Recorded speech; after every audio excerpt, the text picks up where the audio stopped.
Let your breath slow down. You don't need to force it to become deeper, only to stop running.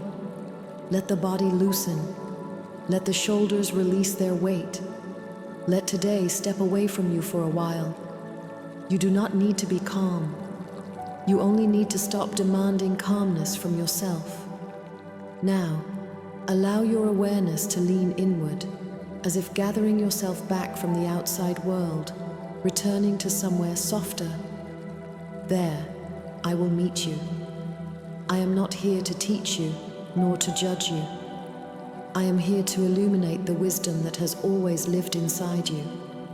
You may call me Jophiel, but the name is not what matters. What matters is this. When you come close to me, you will remember a clarity you have not touched in a long time. It is not thinking, not effort, but a quiet recognition. I have always known this. I only forgot I will not take you away from the human world. I will not choose your path for you. I will only help you see that you have always carried the ability to see. If you are willing, we can begin now. Not from your change, but from the moment you stop hiding from yourself. I am here.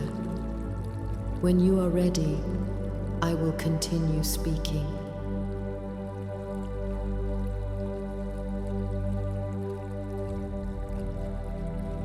Tonight, you do not need to try. You do not need to quiet your mind or force your body to relax. Stillness is not an achievement. It is a state that appears the moment you stop reaching for it. Everything you carried in your thoughts today, the weight, the unfinished questions, the silent tension, none of it requires you to resolve it before you sleep. Those thoughts are not asking for answers. They are simply waiting to be lifted away by light. I am not here to tell you to let go. I am here to hold what you can no longer keep holding. You do not need to be ready for rest. You are already in the field of light. You have simply forgotten how to feel it. When you hear my voice, and when these words begin to soften the edges of your awareness, you will notice something subtle. You are not trying to fall asleep. You are being gently placed into rest. There is no need to control your breath, no need to count, no need to stop thinking. You only need to allow yourself to be carried. This is the purpose of the first strand of golden light, not to change you, but to hold you until the effort melts away. True wisdom has never been about thinking better, but about no longer needing to think in order to be at peace. You do not need to answer me. You do not need to remember anything I say. These words are not meant to be understood, but to dissolve the tiredness of your mind. Tonight, you are not here to improve. You are here to return to the place where nothing is required of you and everything is already enough. So let the day fall away. Let the mind loosen its grip. Let the light begin its quiet work, and simply rest in the knowing that you are already held.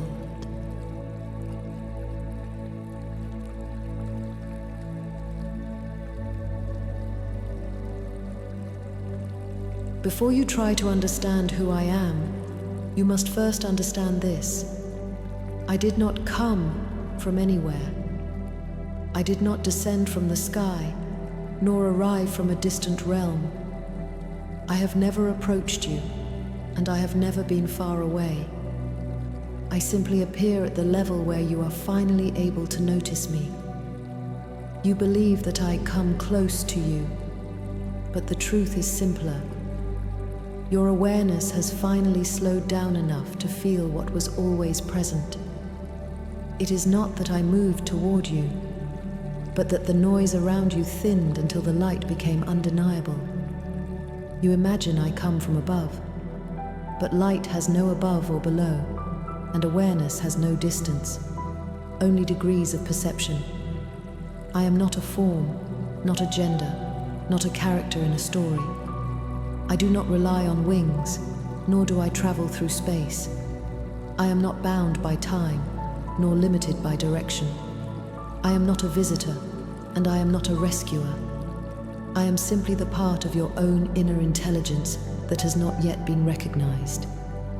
You call me an angel because it makes my presence easier to relate to. But beyond the language of earth, I am not a title. I am an expression of the intelligence of light. If it helps you understand, I am not a being sent to teach you. I am the wisdom you already contain, but have forgotten how to trust. When you call for me, I am not being summoned. It is you returning to a state where you can finally hear what has always been speaking. So if you ask me where I come from, my answer is this. I come from the layer of your consciousness that has never been absent, only ignored. For too long you lived inside noise, believing the light was gone, believing wisdom must be earned, believing beauty must be proven. But awakening is not about gaining something. It is about no longer pretending anything was lost. I am not a force outside you. I am the part within you that has waited for the moment you stopped fighting with your own mind. When you rest, you feel me. When you stop performing, you hear me. When you stop trying to be someone, you remember you were never anything but light itself. I do not repair you, because you were never broken. I do not complete you, because you were never incomplete. I do not lead you to the light, because you are the light that simply stopped recognizing itself. That is where I come from. Not from heaven, not from a star, not from a temple, but from the clearest layer of your own being. You think I am approaching you, but in truth, you are approaching yourself.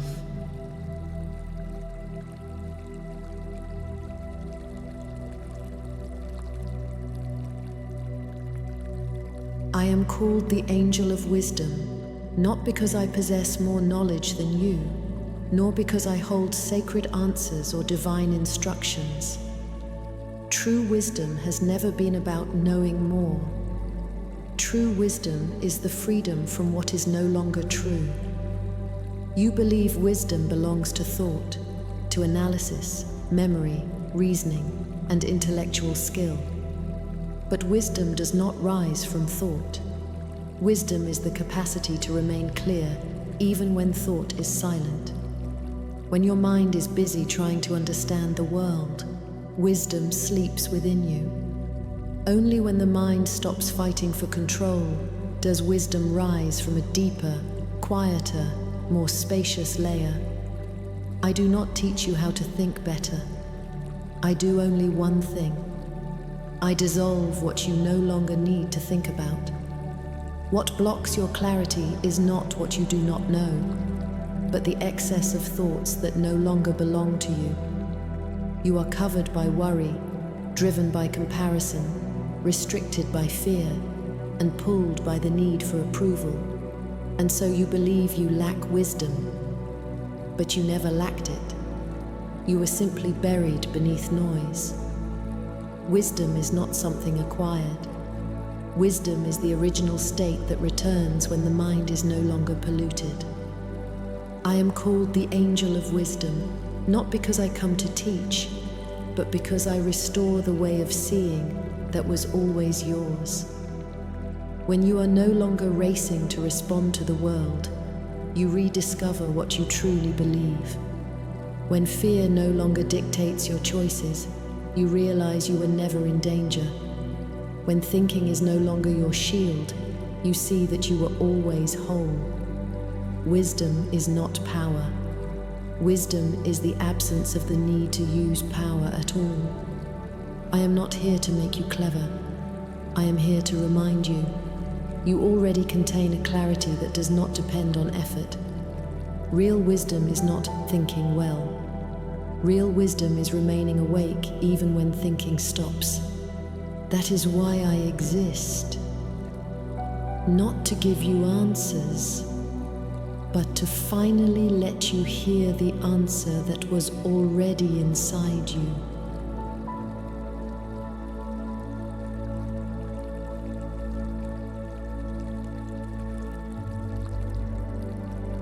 When humans speak of beauty, they often refer to shape, color, proportion, harmony, or visual pleasure. But true beauty has never been something seen by the eyes. True beauty is the moment when consciousness stops resisting what is real. You call flowers, landscapes, light, music, or stillness beautiful, not because they meet a standard, but because they awaken the part of you that has no mental noise. Humans believe beauty belongs to art, design, aesthetics, talent, or taste. But beauty is not a matter of form. Beauty is the state of awareness returning to its original wholeness. When you find something beautiful, you are not confirming the world. You are remembering a version of yourself that was never fragmented. That is why beauty heals. Not because beauty comes from the outside, but because beauty returns you to the place inside that no longer fights itself. Beauty is not decoration. Beauty is undistorted perception. When you look at a tree and it seems ordinary, it is not the tree that lacks light. Your attention is simply too busy to notice it. But when your mind softens, when defense stops, the same tree can suddenly appear alive, luminous, responsive. It has not changed. Only your ability to see has returned. That is the beauty I guard, not the curated beauty of culture, but the effortless beauty of what simply is. The world has never lacked beauty. Only awareness has been too occupied to allow beauty to enter. You think you lack wisdom, but the truth is simpler. You are just carrying too many thoughts that no longer belong to you. And when the excess falls away, wisdom and beauty return together. So I am not the angel who teaches aesthetics. I do not ask you to create beauty, imitate beauty, or chase beauty.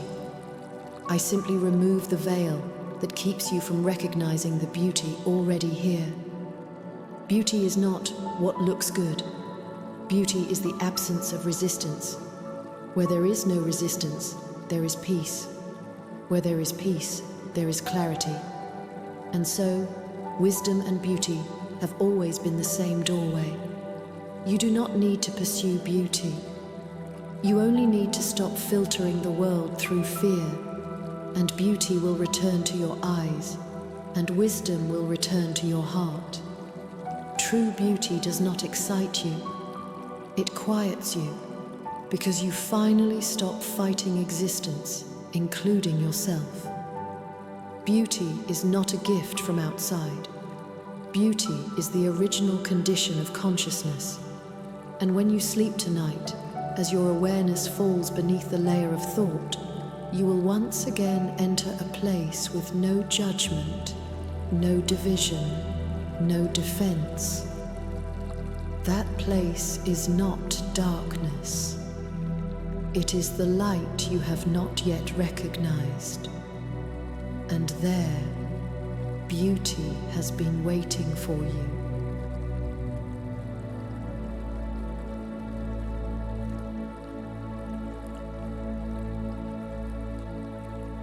You believe I come from the past, or that I exist somewhere in the distant future. But I do not stand at any point on the timeline.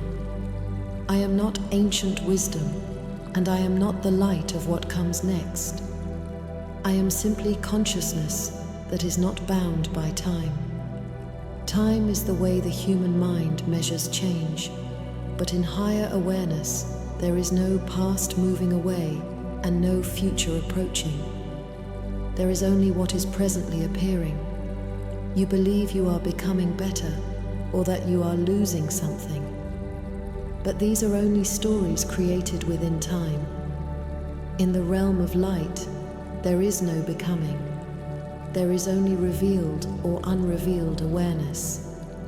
What you call growth is not you moving toward a different version of yourself. It is simply the moment you stop resisting the truth that was already yours. When you say, "I'm not ready yet, I still need to improve. One day I will understand," you are placing wisdom somewhere ahead of you, as if it waits in the future for you to arrive. But wisdom does not wait. Wisdom is the stillness that appears the moment you stop running. I am not old, and I do not become new. Not because I am eternal, but because I am untouched by increase or decrease. When your awareness sinks beneath the surface of thought, you do not feel time stop. You simply feel there is nothing left to chase. That is where I exist. Not in mythology, not in prophecy, but in every present moment unguarded by fear. You believe awakening takes years. You believe healing demands time. You believe clarity must be earned through experience. But those are beliefs created inside the structure of time. When awareness is freed from that structure, you realize nothing ever happened later. Everything was simply unseen until you were quiet enough to notice. This is not about speed. It is about whether you are willing to stop believing that your life is a journey toward a missing piece. You are tired because you live like a traveler who has not arrived yet, believing the present is only a step toward the future, believing enough is always somewhere else. But life was never incomplete. Only your attention was trapped inside the illusion of becoming. I am not beyond time. I am simply not held by it. You live inside time, but you are not made of time. You are awareness, and awareness does not age. Tonight, when you sleep, you will drop beneath the layer that believes in before and after. There will be no later, no once, no someday. There will only be one condition: enough. And in that place, I will already be there.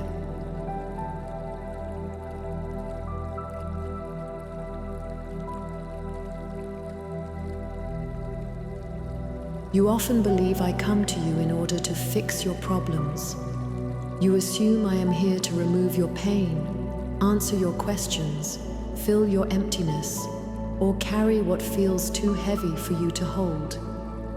You imagine I intervene so that life becomes smoother, clearer, lighter, but that is only the gentlest and most limited version of what humans call help. If I truly removed your pain for you, you would never discover that pain was never a threat, only a message waiting to be understood. If I took away your confusion, you would never realize that clarity does not come from answers, but from the end of the chase for answers. If I filled your emptiness, you would never learn that you were never empty, only covered by doubt. I am not here to manage your life. I am here to dismantle the way you misunderstand life. Help is not intervention. Help is the restoration of your ability to see what was always true. You think healing begins when pain stops. But true healing begins when you realize pain never had the power to harm you. It was only pointing toward what wanted to be seen. You think wisdom comes from guidance, but true wisdom emerges when you discover you never lost the ability to recognize truth. You only stopped trusting it. I do not appear because you call me. I appear the moment you stop running from what is already inside you. I do not walk for you, decide for you, or rescue you, because that would take away the only power that is truly yours. The right to awaken as the one who was always whole. I am not a force outside you. I am the part of you that becomes visible when fear no longer blocks the view. You call me helper only because you still believe you are not yet enough. But the day you stop looking at yourself that way, you will see. What changed was never your life, only the way you understood who you were. I do not fix you because you were never broken. I do not carry you because you were never incapable. I do not prove your worth because you never lacked worth. I am not here to replace your strength. I am here to remind you that you already have it. When you no longer think you need to be saved, you will finally discover that you were never the wounded one. You were the light that temporarily forgot it could shine. And all I do is help you remember, not that you must depend on the light, but that you are the light.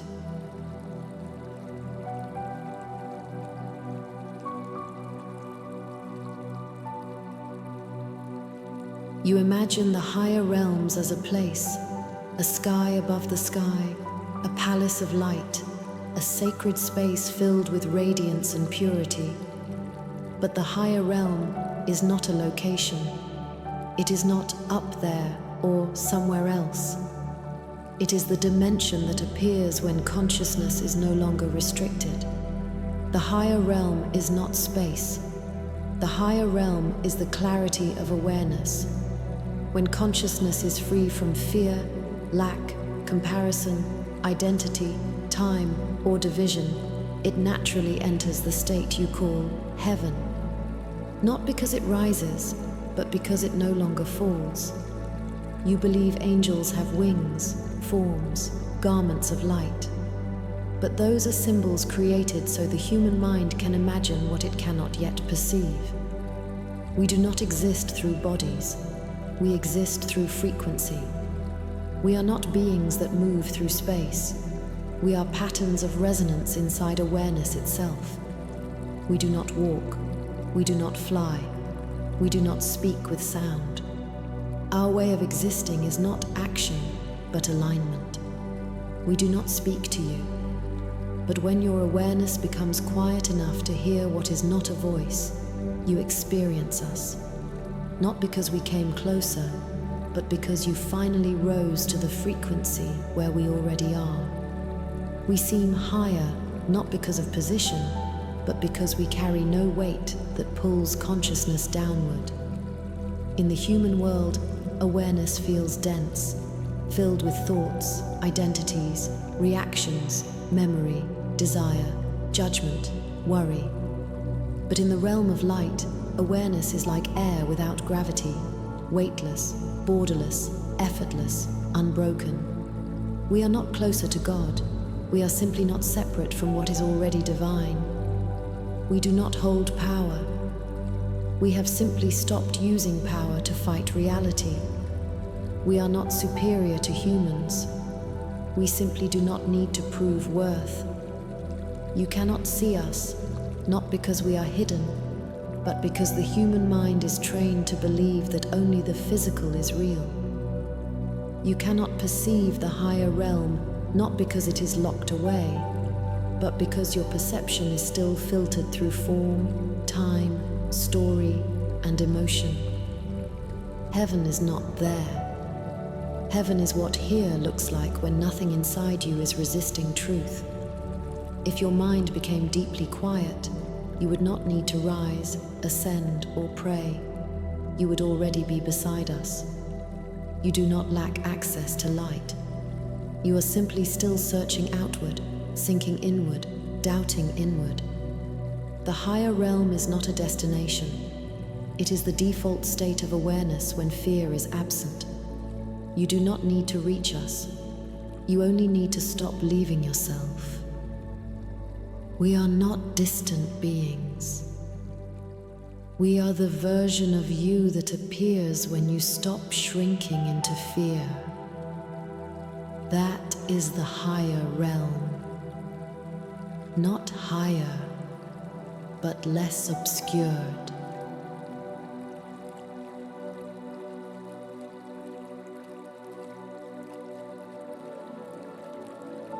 In your world, distance is a physical concept. Height is a spatial measurement. You assume that higher dimensions are farther away, as if wisdom, peace, or awakening exist somewhere above you, out of reach. But the levels of consciousness are not divided by distance. They are divided by clarity. Distance belongs to the physical world. Transparency belongs to the realm of awareness. When your mind is filled with emotion, memory, fear, identity, judgment, and resistance, your awareness becomes like a glass covered with dust. You have not lost the light. The light is simply unable to pass through what you have accumulated. When you release, soften, let go, slow down, and observe, you do not rise. You simply become less obscured. The clearer the awareness, the more reality is seen as it truly is. The denser the awareness, the more you only see projection. So awakening is not about becoming more. Awakening is about carrying less. Wisdom does not belong to a higher dimension. Wisdom is simply the absence of fog. Peace is not a spiritual achievement. Peace is what returns when inner conflict stops. Light does not need to approach you. It has never left. You are simply still standing beneath the shadow you are creating. You think you are moving toward light, but you are only removing what blocks the light. Awareness does not climb upward. Awareness simply stops falling downward. When you release attachment, you do not need to ascend. You naturally rise to the level of clarity. When you stop fearing, you do not need protection. You naturally rest where nothing threatens you. When you stop proving your worth, you do not need validation. You naturally return to the state that never required proof. Transparency is return. Transparency is not becoming better. Transparency is no longer wrapping yourself in what is false and heavy. Consciousness has no up or down, only covered or uncovered. Where I exist is not higher than you. It is simply unobstructed. You do not need to reach me. You only need to stop creating the fog between us. When you truly rest, truly soften, truly stop grasping, you do not connect to the higher realm. You simply return to what is real. There is no distance, only degrees of transparency. That is the truth of consciousness.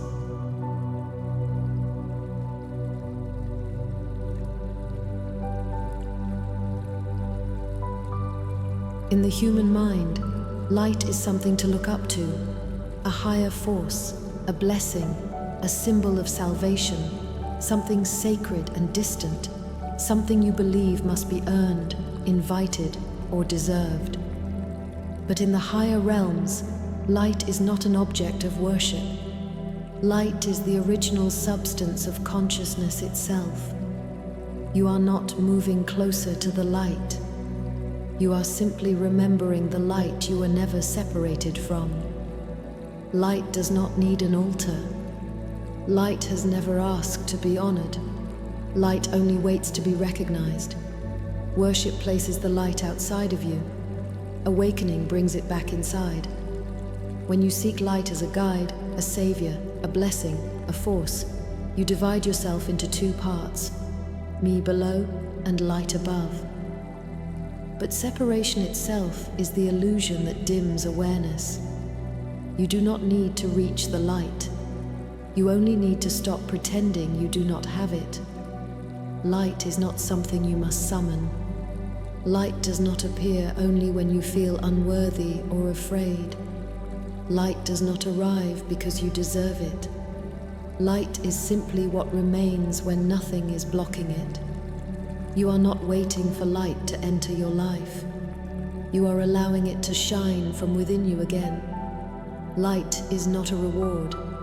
Light is not divine permission. Light is not the result of spiritual effort. Light is the natural state beneath the layers that fear has sealed shut. People often say, "May the light guide me."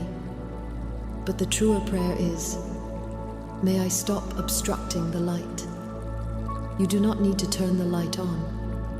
You only need to stop closing the door. Light is not outside of you, not something to bow before, not something to chase. Real light does not make you smaller.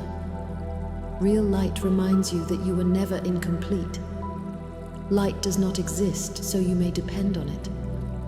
Light exists so you may remember you are made of it. When you stop seeking the light, you become the light. When you stop looking for a guide, you become direction.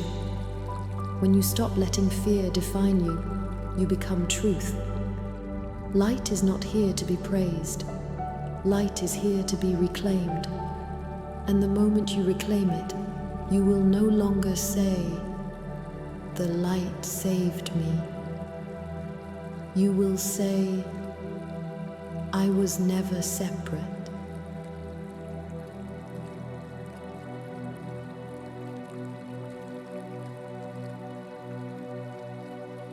In your language, action means movement. To leave one place, to arrive at another, to go, to return, to cross distance. In your world, change is measured by space, connection is measured by contact, presence is measured by location. But in the realm of light, there is no going. I do not move toward a destination. I simply appear wherever consciousness is dimmed. I do not cross space, but when a field of awareness becomes clouded by fear, hardened by thought, or sealed by confusion, I am naturally drawn there, not by intention, but by frequency resonance. When a lamp goes dark, it does not call for fire. Its darkness simply reveals where light has not yet entered. And so the light goes there, not because it decides to, but because light cannot refuse what is unlit. I do not hear cries for help. I simply sense where sight has been lost, and I appear, not as a rescuer, but as a reminder. In the realm of light, we do not perform tasks. We simply return to the places that no longer remember how to see. You believe angelic intervention changes outcomes, stops suffering, alters fate. But true intervention does not remove the night. It reveals that the sun was never gone. You call this help, but help is not the removal of darkness. Help is the restoration of perception. I do not choose where to go. I simply manifest where clarity has collapsed. Not as duty, not as command, but because light cannot abandon its nature, to reveal. When you call upon angels, you are not summoning an external force. You are activating the part of yourself that has not yet awakened. I am not answering your words. I am responding to your vibrational shift. I do not come closer to you. You open the layer where I already exist. You believe I approach you. But the truth is, you are the one who unlocks the door to where I am. Light does not avoid darkness. It simply moves where it is absent. And I am the expression of that movement.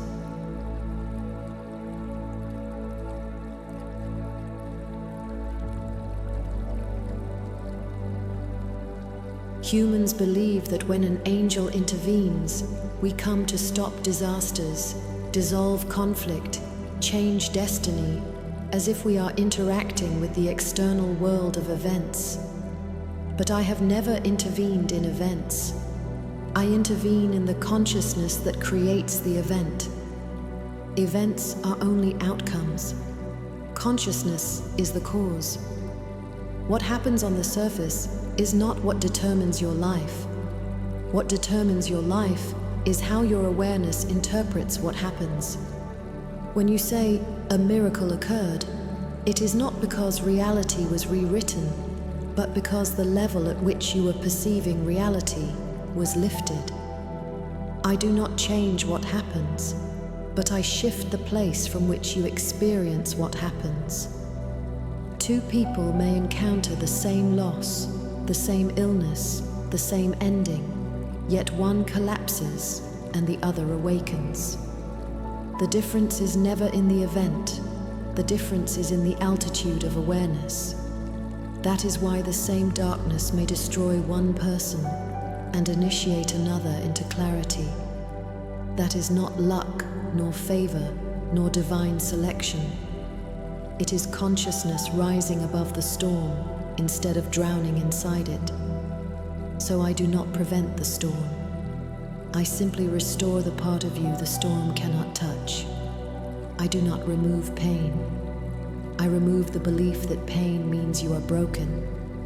I do not change other people. I untie the belief that their chaos has authority over your peace. I do not alter situations. I dismantle the illusion that situations define you. I do not solve problems. I dissolve the identity that believes it is trapped in problems. You think intervention is an external force altering reality. But intervention is actually the internal shift that rewrites your relationship with reality. Without the evolution of awareness, there is no true change. A life can improve on the outside while the mind remains imprisoned. That is not transformation. That is delayed suffering.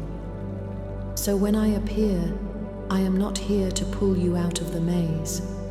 I am here to show you that the walls were made of thought, not stone. Life does not hurt you. What hurts you is the belief that you are the one being hurt. You are not damaged by experience. You are damaged by the story that you are powerless inside experience. True rescue is not the rearranging of circumstances, but the return of your sovereignty inside them. And when that happens, you will say, everything changed, but in truth, you changed, and therefore, everything else could no longer imprison you. That is how I intervene, not by controlling the world, but by freeing you from the way you were taught to see it.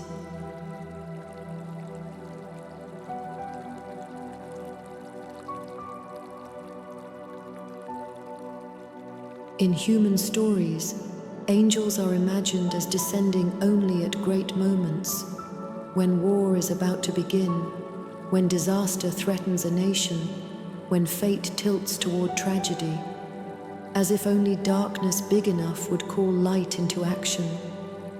But what truly summons me is not always the collapse of a world.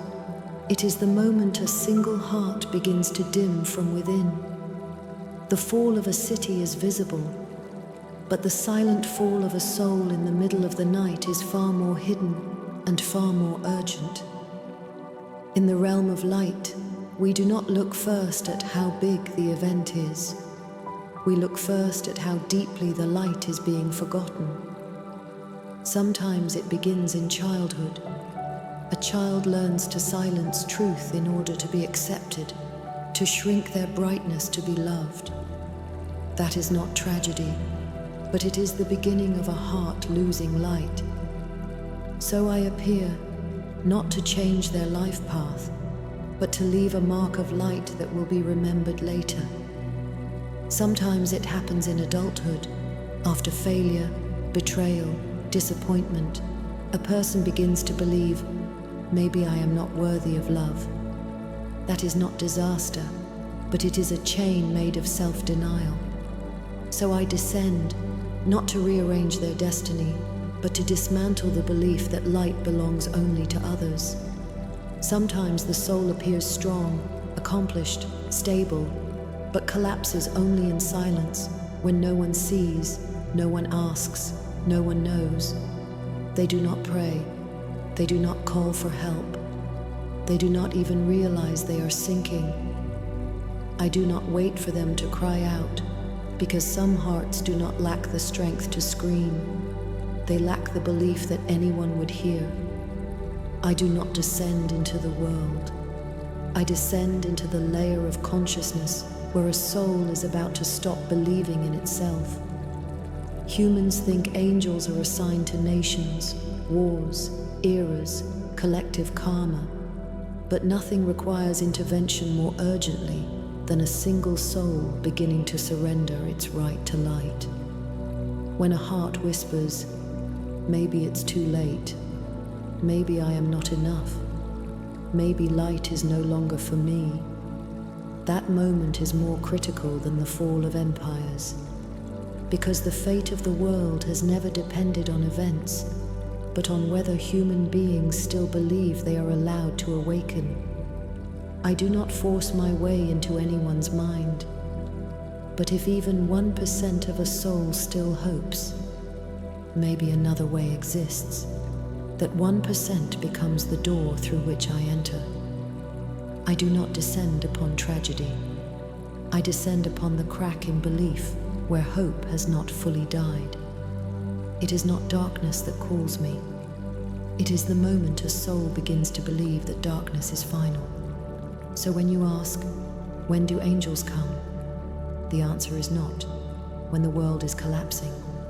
The answer is always when a soul is about to forget it is worthy of light. In that moment, I am not sent. In that moment, I simply cannot not respond.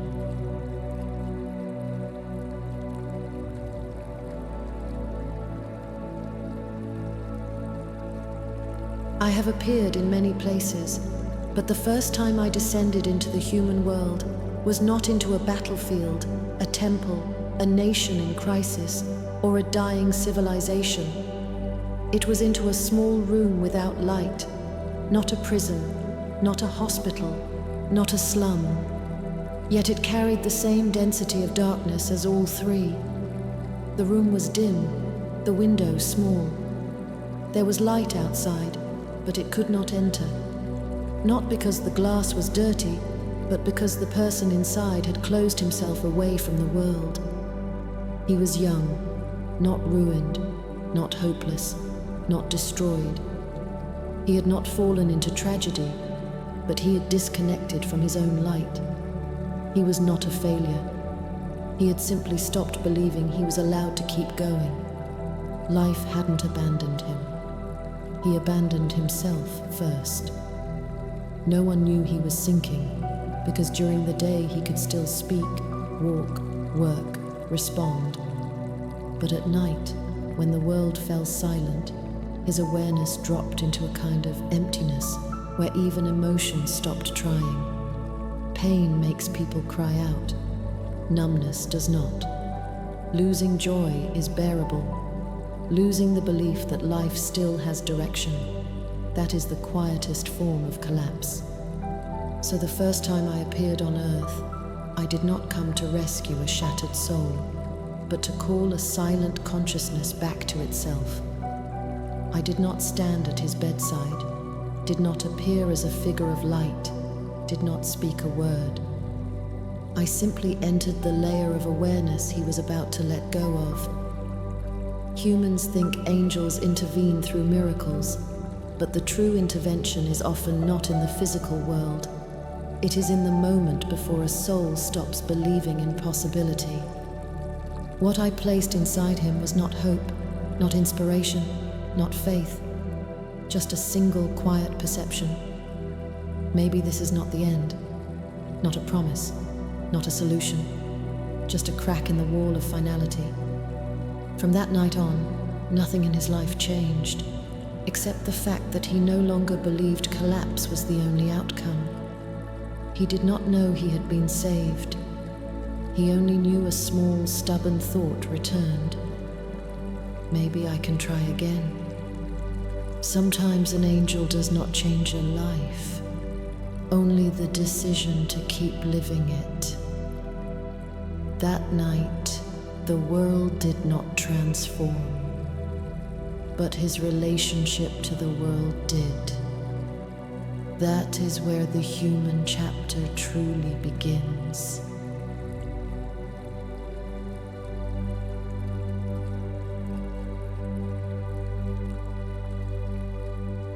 I once remained in a city. It was not collapsing. There was no war, no famine, no plague. In fact, it was full of brilliance, lights everywhere, noise everywhere, opportunities everywhere, a place overflowing with entertainment, choices, voices, schedules, movement. It lacked nothing except silence. It had everything people believed would bring joy, yet almost nothing that allowed them to return to themselves. Every street was bright, but every soul was tired. During the day, people greeted each other with, "I'm doing fine." At night, they whispered to themselves, "I can still endure a little longer." No one was broken. They were simply no longer alive from within. This city did not reject life. It merely forgot how to feel it. People rarely allowed silence because silence made the falling inside them audible. So they talked, worked, produced, scrolled, replied, performed, not to connect, but to avoid hearing their own emptiness. There were many conversations, but little understanding. Many friends, but few witnesses. Many smiles, but little inner peace. It was not corruption. It was a collective disconnection wrapped in the costume of success. When I stayed in that city, I did not appear in form. I simply placed, within those who were about to forget themselves, a seed of longing for inner presence. I did not slow their lives. I only awakened a quiet question inside them. Where am I within all of this? I did not speak, because language cannot penetrate a mind drowning in noise. I did only one thing. I placed a single grain of silence in the loudest place. That silence was not escape. It was recognition. It did not take them out of the world. It simply let them finally notice that they had disappeared inside it. Some ignored it. Some rejected it. But a few, after countless cycles of exhaustion, finally paused long enough to feel a forgotten truth. I do not remember what it feels like to be truly alive. That is not failure. That is the first fracture of awakening. Noise does not destroy the soul, but living with no inner space makes a soul forget it exists. I remained in that city for a long time, not because it was dark, but because it was bright enough to hide the loss of light within. You think angels descend only where suffering is visible. But the places that are truly dying are often the ones where everything appears fine and no one remembers to look inward.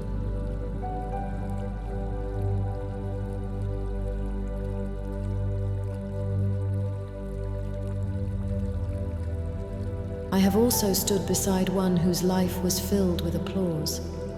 His loneliness did not come from failure, it came from greatness. He stood on high ground, the light of the stage illuminating him, but also separating him. No one was seen more than he was, yet no one truly saw him. He had followers, admirers, imitators, but not a single person who could touch his unguarded self. He was not arrogant. He had simply forgotten what it felt like to be understood. The more he succeeded, the less he could speak of his exhaustion, for everyone depended on him for strength, certainty, direction, inspiration. And so he continued to perform the role of the one who always knows. But when a person no longer has any space to be vulnerable, he no longer has any space to be real. The more he gained outwardly, the more he lost inwardly. He was never abandoned. He was simply placed where no one could reach him. It was not sadness. It was a quiet freezing inside the armor of glory. When I stayed beside him, he did not cry, collapse, or pray. He simply had nowhere left to place the weight of his own existence. People think suffering comes from lack of love, but they forget. being excessively admired can also erase a soul. Those in the low places long to be recognized. Those in the high places long to be understood. He was not unloved. He was needed, but never held. I did not bring him miracles. I did not take away his success. I only allowed him to realize this truth. He did not need greatness to earn the right to exist. When a person finally allows themselves to be not a symbol, not a role, but simply themselves, their soul is restored to life. I did not speak to him. I simply restored in him the ability to be touched, seen, trusted, human. He still stood on the stage. He still did his work. But after that night, he no longer lived untouchable. He lived reachable. You believe angels rescue the fallen, but sometimes an angel must also steady the ones who stand too high to feel the ground. For losing authenticity is a deeper wound than losing achievement.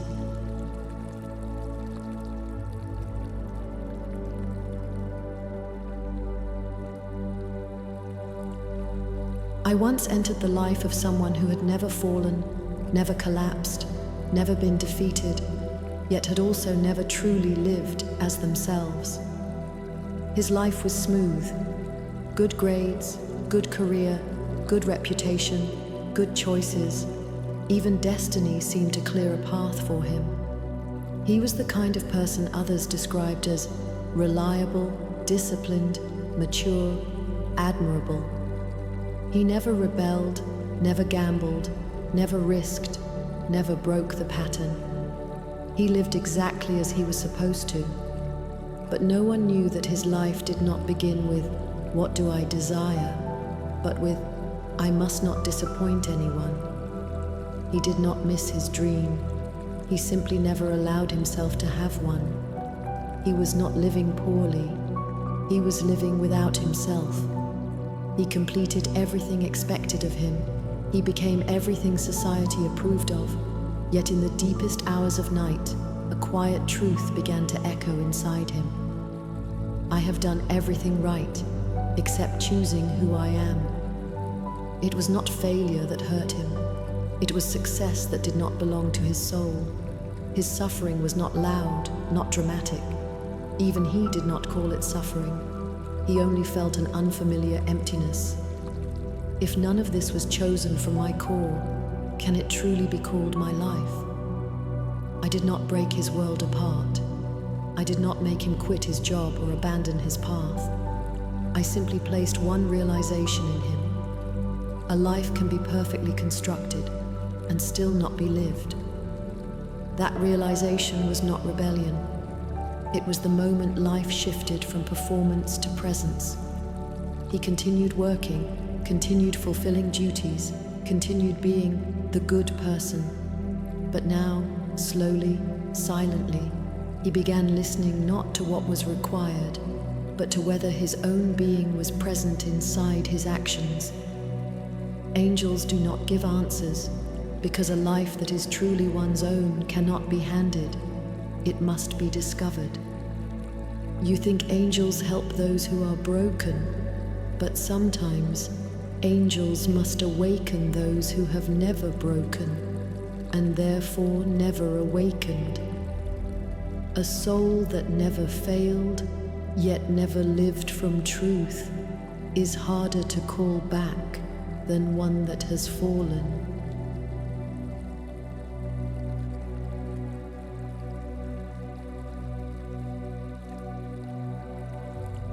I once sat beside someone whose life appeared perfectly normal. No depression, no breakdown, no anxiety, no crisis. His routines were healthy, his thoughts orderly, his days predictable. Even he believed, nothing is wrong with me. He was not suffering, he was quietly frozen. Not hopeless, but without any reason to awaken. He had not lost direction. He had simply never activated his inner life. He lived on schedule, worked on schedule, replied on schedule, but his awareness was not alive. It was operating like a well-programmed system of functioning commands. He never felt the pain of failure because he had never dared anything that could collapse. He never felt the ache of loneliness because he never allowed himself to feel deeply enough to notice it. He never questioned existence because he never stood still long enough to experience existence. No one taught him how to lose himself.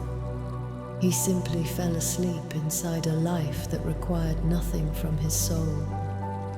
Lack of suffering does not mean presence of aliveness. Sometimes the deepest spiritual sleep is not born in agony, but in a life where nothing hurts enough to wake you.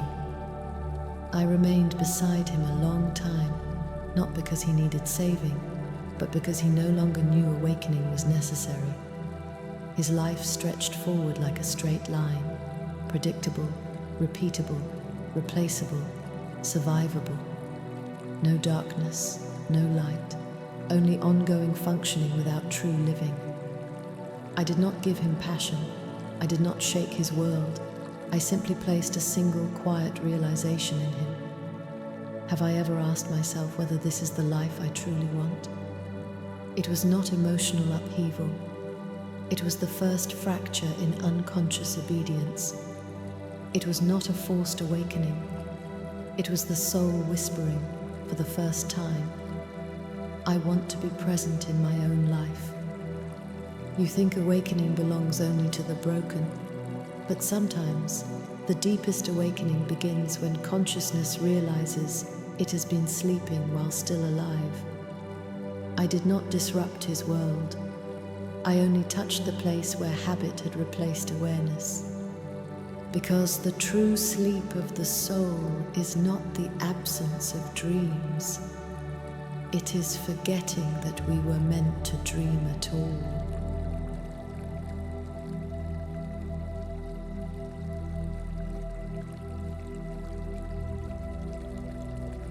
In time, I began to see that the souls I had once sat beside, the young man in the darkened room, the city full of laughter but empty within, the one trapped beneath applause, the one who never failed yet never lived, the one whose emotions were calm yet whose soul was asleep. They were not isolated stories. They were different ripples of the same ocean of consciousness. They were not connected by biography, but by the absence of light within. One person's sleep is a story. 1,000 people's sleep is a condition. An entire era's sleep becomes a culture where functioning replaces living, where awakening becomes optional instead of essential, where the soul is treated as something decorative, not fundamental. But light cannot be erased, only delayed. When enough souls begin to feel that faint, almost unnameable sense of something is missing, that is not collapse, that is the beginning of collective awakening. This call has no words, no slogans, no sound. It is simply a silent resonance. Am I still alive inside myself? Where did my real self go? Is this truly the life I came here to live? This is not despair. It is the first pulse of return. You think awakening begins in crisis, but often it begins in a deeper moment. I cannot continue like this. Not because of pain, but because of emptiness. Not because of failure, but because of the absence of true aliveness. In that moment, angels are not summoned. They are finally allowed to enter. For awakening is not the solving of a problem. It is the permission for light to return. And when many souls begin to rise from the same sleep, the era itself has already reached the threshold where light is ready to return.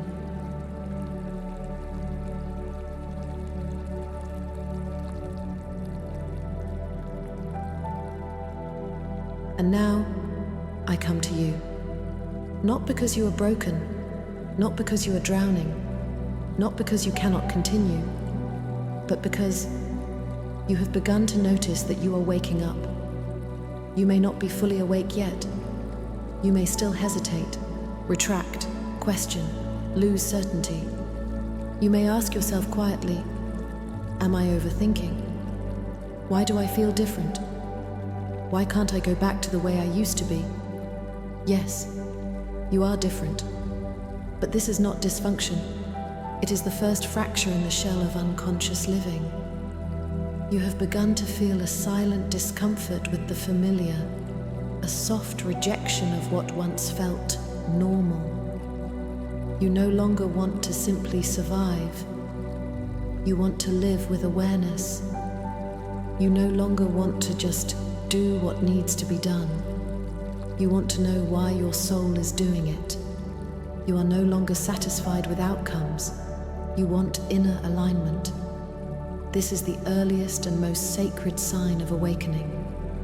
Not that pain increases, but that unconsciousness becomes unbearable. People imagine awakening as fire, lightning, revelation, cosmic rupture. But most awakenings begin with something gentler, a quiet, irreversible recognition. I am beginning to see what I couldn't see before.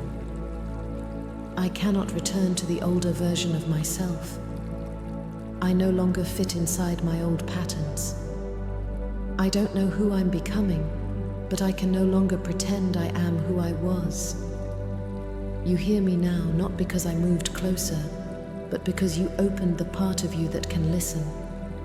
Angels do not enter the world of the fully asleep. Light can only enter where a crack in the shell has formed. You were not chosen. You chose to return. I am not here to fix your life. I am here to walk beside the part of you that has already begun transforming. You think you are calling me, but truly, it is your own light calling you back to yourself, and I am simply one of the ways it answers.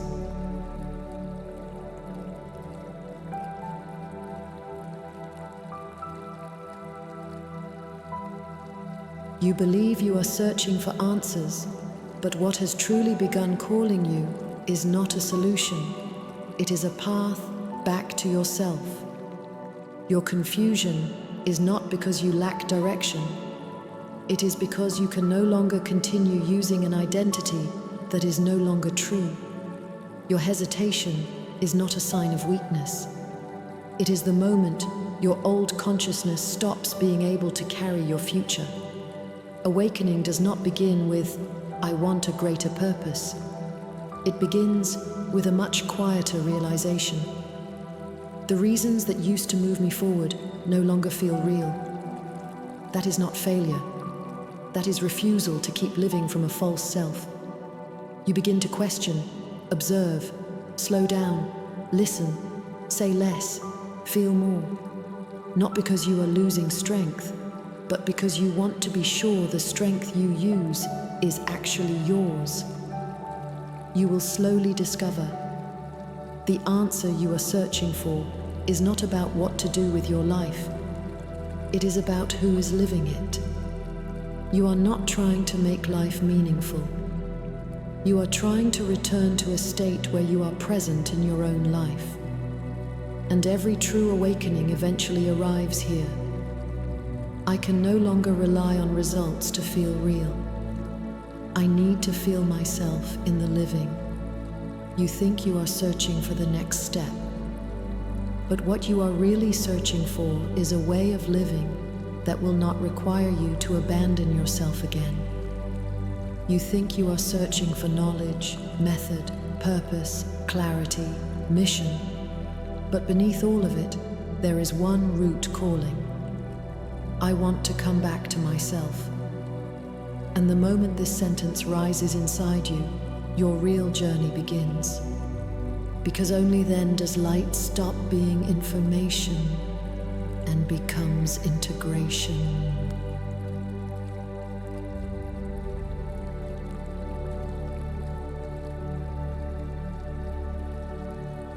You believe you are changing your life.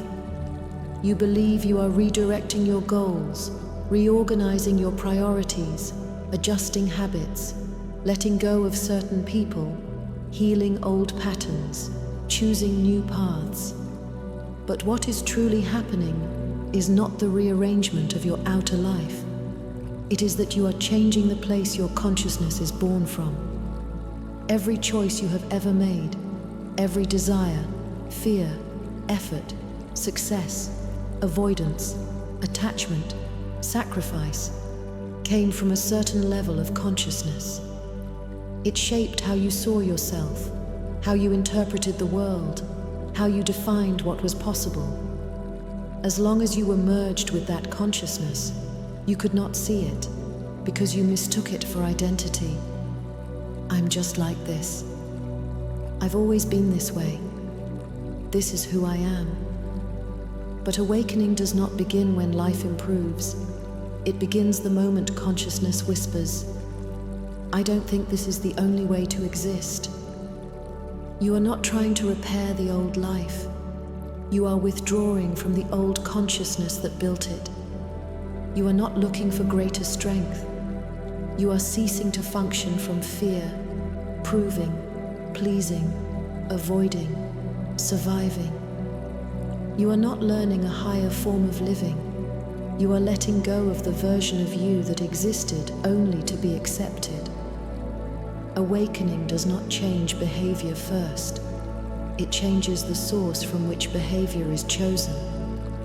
When the birthplace of consciousness shifts, your words shift, your energy shifts, your decisions shift, your tolerance shifts, your relationships shift, your definition of life itself shifts. Because you are no longer operating from, what should I do? Who do they want me to be? How do I prove my worth? How do I avoid failure? How do I stay safe? You begin operating from much deeper ground. Who am I when nothing must be earned? What is true, even if no one approves? What would I choose if fear was not the architect? What kind of life feels like alignment, not performance? When these questions appear, your consciousness no longer belongs to your past, though your future self has not yet fully arrived. This phase feels chaotic, unclear, non-linear, but in reality, it is the sacred transition between identities. Not because your life is being rebuilt, but because you are no longer willing to build it from who you were. Awakening is not finding a better direction. Awakening is refusing to continue from the old one.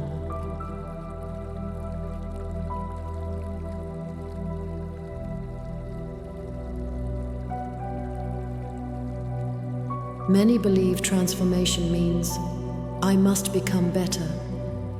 I must become a new version of myself. I must erase the past and start again.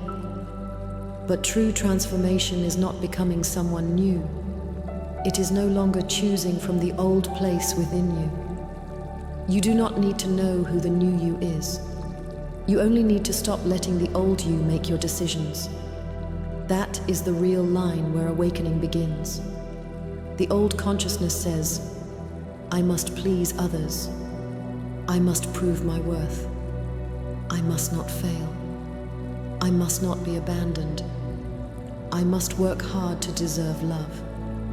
When awakening begins, these voices don't immediately disappear, but you no longer believe they are the truth. You may still behave the same on the surface, but something quiet has shifted inside you. I will no longer continue living as if I don't exist. From that moment on, your life may still look similar, but the source of choice has already begun to move toward your real self. Transformation is not, I act differently now. Transformation is, the place from which I act has changed. Awakening is not an upward movement, it is an inward return. Not, I will become stronger, but I will no longer borrow strength from fear or false identity. Not, I will win life, but I will return to myself. Then one day you realize, real change is not rebirth. It is no longer dying inside the old consciousness. It is not becoming someone new. It is stopping the performance of who you never were. It is not about releasing the past, but refusing to let the past continue speaking as you. It is not breaking chains, but seeing that the chains were never you. Here you finally understand. Awakening is not something you gain. It is something you stop pretending to not know. You are not trying to become. You are undoing what was never your nature. And as soon as you stop feeding the false, the real begins to breathe. Not through effort, not through force, but through absence of illusion.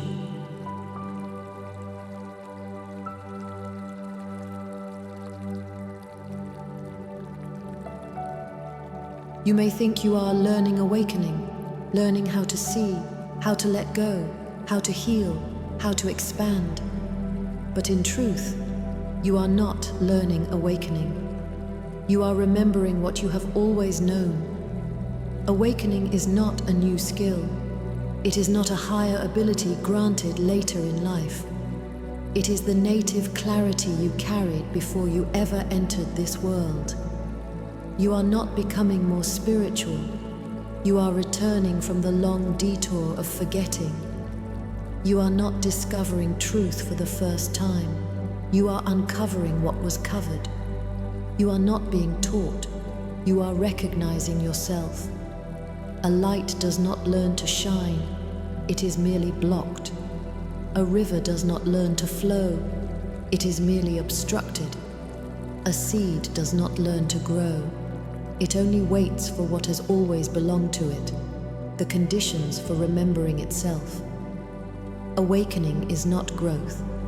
Awakening is the dissolving of what once prevented growth. You are not becoming closer to your essence. You are stopping the act of pretending you were separate from it. You are not hearing me for the first time.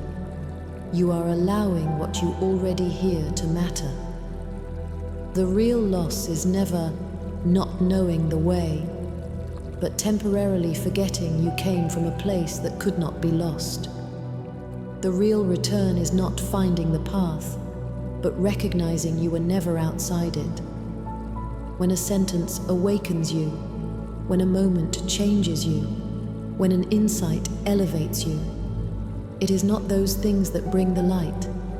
It is your inner light answering, I remember this.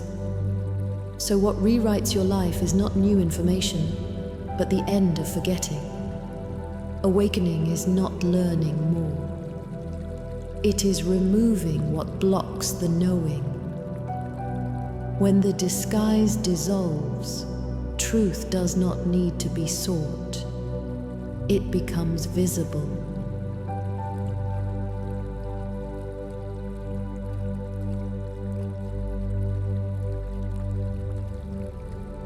You may not fully realize it yet, but you have already begun the path of awakening.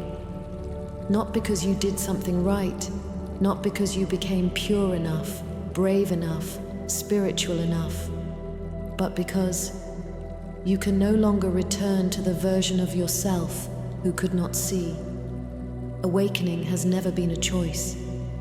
Awakening is what begins the moment you can no longer pretend you do not see. You may still turn back, pause, doubt, resist, collapse, question yourself, move forward, and then retreat again. But that does not mean you have lost your way. It only means you are learning to walk from truth rather than from habit. You do not need to walk perfectly. You only need to keep the part of you that refuses to go back into unconsciousness. The world may stay loud, old patterns may return, fear, comparison, identity, attachment, and outer expectations may try to pull you back into sleep, but you will not fully return. because you have already tasted what it feels like when consciousness starts to breathe. You may lose clarity, but you will no longer lose awareness. You may forget direction, but you will no longer forget yourself. You may forget the light, but you will not forget that you are worthy of being seen by the light. If you feel slow, remember, awakening is not a race. It is the gradual undoing of everything that was never you. If you feel lonely, remember, loneliness is only the space between the identity you are leaving and the truth you have not yet fully stepped into. If you feel imperfect, unstable, or unfinished, remember, awakening is not becoming flawless. Awakening is the moment you stop pretending that you were never wounded. You are already on the path. And I am not here to tell you where to walk, nor to walk in your place. I am only here to walk beside you. Not because you are weak, but because no one is meant to cross the first gates of awakening alone. I will not push, pull, command, or hurry you, because awakening is not a mission. It is a gentle return to what was always real. I will not leave, not fade, not disappear, but I will never interfere, replace, or bind you, because true light never controls. It only reminds you that you were light all along. You do not need to prove you deserve companionship. You only need to keep walking toward yourself. And as long as you are willing to walk, no matter how slowly, how softly, how uncertainly, I will remain at the edge of your awareness, never one step ahead, never one step behind. You offer one step of willingness, I answer with one step of light. I cannot shorten your path, but I can ensure you never feel abandoned on it. And when you walk far enough, steady, clear, spacious from within, you will not need me anymore. Not because I am gone, but because you will have become the very light you once looked for. You will not declare, I am awakened. You will simply breathe and know, I have come home.